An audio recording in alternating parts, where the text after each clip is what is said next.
She has no feeling, and it's clearly visible from her actions, and I'm sure she's enjoying the importance she's getting. Let's not forget that she was begging for a man to get in her pants for Valentine's Day even before her mom's last rites. Disgusting. Yes, it's my mother's funeral, but let me pull down my sweater overhand and take an aesthetic picture for the gram holding a rose. It's so disrespectful for the sake of God. That woman gave her whole life tending to her children. And is that what she gets her children? Still making content, not sparing even her last rites? I don't have any words left. Content is everything. Everything is content. Hello everyone, welcome back to the Gossiper. So today we will be discussing questions जो raise किए जा रहे हैं to Malvika Sitlani on a weird social media maintenance right after उनकी murder के death के बाद. अभी जो लोग नहीं जानते मालविका सितलानी कौन है तो let me tell you. Malvika एक well known luxury lifestyle influencer है with Dubai residence, international trips, high end branding. उसने अपनी मॉम के कैंसर ट्रीटमेंट के लिए recently crowd funding link share किया था. रिपोर्टेडली जहाँ 24 आवर्स में अप्रॉक्स 40 लाख रुपीस रेस हुए. टोटल अमाउंट एक्सीड करके 45 लाख के आसपास पहुंच गया था.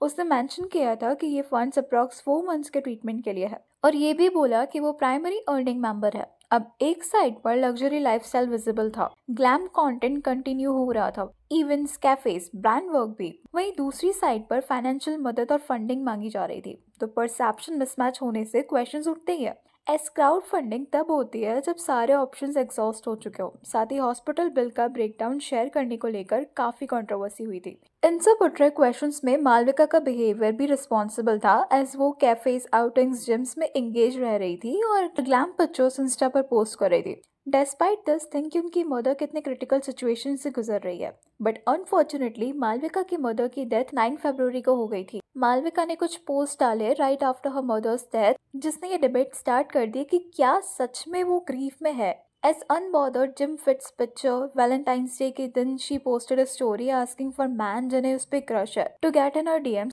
and Valentine's पे उसे sort of date या outing पे बाहर ले जाए. इनफैक्ट फ्यूनरल एंड ग्रेवयार्ड के पास की कुछ पिक्चर्स भी शेयर की गई जिसे लेकर भी काफी सवाल उठे, एज वो perfect angle and aesthetic sort of थी where they all were so well dressed and ऐसा लग रहा था कि जस्ट ब्लो ड्राई करके आए हो. अब इस पे क्रिटिसिज्म तो काफी ज्यादा है, but there are few people जो डिफेंड कर रहे हैं with statements like Man, whatever the situation may be, she lost her mother. We don't know half her life that's not on camera. You can critique her all you want, but shaming her for not grieving enough or calling her a bad daughter is just not it. Everyone handles grief differently, and not everyone needs to abide by what you think is appropriate grieving behavior. What I find crazy here is shaming people for not living the way you want them to.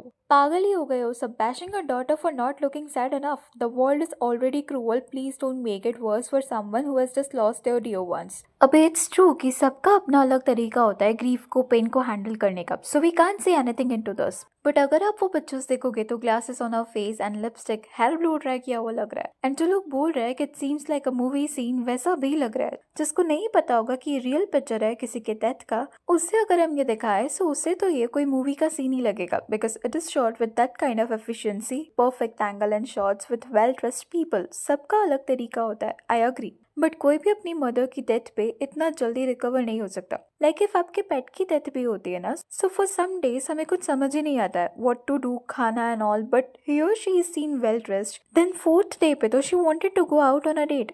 And अभी जैसा दिख रहा है ना, it seems like Malvika से ज्यादा sad और दुख तो उनको फील हो रहा होगा, those who donated for her mother and prayed for her. और अब जो सबसे बड़ा अपडेट है दैट्स की अनयूटिलाइज फंड्स का बैलेंस रिफंड किया जा रहा है. यानी फंड रेजर में से जो एक्चुअल अमाउंट यूज नहीं किया वो डोनर्स को रिटर्न किया जा रहा है. सो अकॉर्डिंग टू इम्पैक्ट करो जहाँ पे फंड रेज किया गया था, अबाउट 31,64,350 रुपीज यूज किया गया है. एंड रेस्ट अनयूज्ड है जो टोटल रेज फंड्स का 29.6% है. इसे 18 फरवरी के अराउंड 7 to 14 डेज में ट्रांसफर कर दिया जाएगा. बट स्टिल लोगों के क्वेश्चंस कम नहीं हुए. वंस अगेन फंडिंग से रिलेटेड कुछ पोस्ट रेडिट पर काफी सर्कुलेट हो रहे हैं, जिसमें से एक ये भी है. I didn't say it at the time. I held myself back. I had seen the reports Malvika shared, and I knew her mother was terminally ill and unlikely to live much longer. The doctors must have communicated to her as well. Perhaps she felt that, knowing the likely outcome, she would not want to spend on her mother's treatment, and that's why she chose to raise funds. जिसके according ऐसा माना जा रहा है कि मालविका को अपनी mother की कंडीशंस के बारे में डॉक्टर के कंसल्टेशन के थ्रू ये ऑलरेडी पता था उसके mother won't be able to survive and इसलिए वो उनके ट्रीटमेंट्स पे अपने पैसे स्पेंड नहीं करना चाहती थी, so she raised funds. Even उसके ब्रदर एंड फैमिली की फाइनेंशियल बैकग्राउंड पर भी सवाल उठ रहा है that despite they could afford these things, फिर भी कैसे उन्हें फंड रेजिंग के लिए अप्रूव कर दिया गया उन sites. She literally kept all the lakhs of money in her pockets. I really feel she should be mass reported. Why such huge amount was collected for last stage of cancer? Of course, she had breast cancer plus now it spread to liver as well. Of course, doctors gave up. अभी सी crowd funding platforms पर donation के नाम पर scam भी हो सकता है। Just for an example, hospital 10 lakh के बिल को 42 लाख दिखाता है, पैसा हॉस्पिटल के साइड अकाउंट में जाता है और फिर अपना कमीशन काट कर बाकी कैश बेनिफिशियरी को लौटा दिया जाता है। हॉस्पिटल लिख कर देता है कि आगे और महंगे ट्रीटमेंट लगेंगे, जैसे 40 लाख प्लस। इस बहाने सारा का सारा एक्स्ट्रा पैसा डायरेक्ट बेनिफिशियरी के पर्सनल अकाउंट में ट्रांसफर हो जाता है एंड अगर पेशेंट की डेथ हो जाए तो फंड रेजर वहीं रुक जाता है, लेकिन जो पैसा कलेक्ट हो चुका होता है वो प्लेटफॉर्म थोड़ी फॉर्मेलिटीज के बाद सीधा बेनिफिशियरी को दे देता है या फिर डोनेट करने का ऑप्शन देता है। मालविका के केस में भी 28 लाख प्लस बैंक में होने के चांसेस होंगे, जो कि अब ग्रीफ ट्रिप या पर्सनल एक्सपेंसेस में काम आएंगे। और इस तरह के स्कैम्स हमने देखे भी है and at the end of the day ये सिर्फ एक इन्फ्लुएंसर का इशू नहीं है, ये सोशल मीडिया का रिफ्लेक्शन है।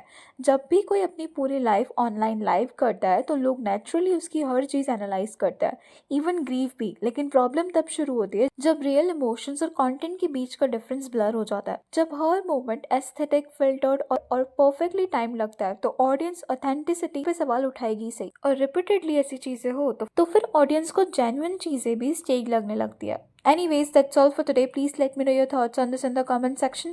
And अगर वीडियो अच्छी लगी तो please like share and subscribe जरूर करें।